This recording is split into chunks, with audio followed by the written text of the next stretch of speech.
Hozir men sizga ajoyib bir sirni ochaman va bu sir hayotingizni o'zgartiradi. E'tibor bering, siz o'zingizni o'zgartirishga majbur emassiz. Faqat energiyangizni to'g'ri sozlasangiz, hayot ham sizga aynan shu javobni qaytaradi. Tadqiqotlar shuni ko'rsatadiki, insonning fikrlari va diqqat e'tibori neyronlar va biokimyoviy jarayonlarni o'zgartiradi.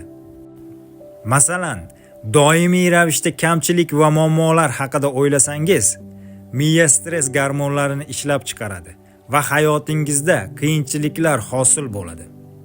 Tasavvur qiling, fikrlaringiz xuddi radio to'lqinlar kabi.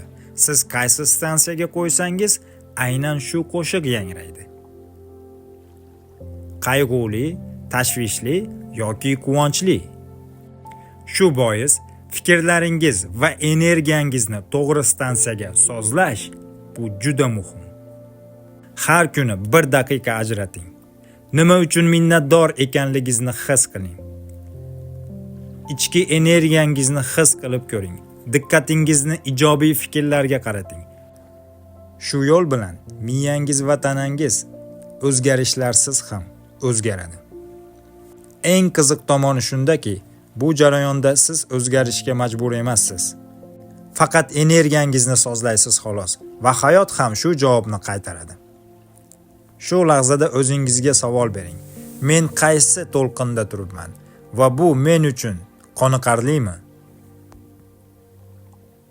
Har birimiz ko'p narsani o'zgartirishga harakat qilamiz, lekin haqiqat shuki, barchasi avvalo ichki energiyamiz bilan bog'liq. Minnatdorlik, pozitiv fikrlar va e'tibor energiyani qayta sozlashning eng oddiy yo'li. Shu kundan boshlab har bir qadamga umid va ishonch bilan qarang. Chunki hayot ham bu javobni qaytaradi.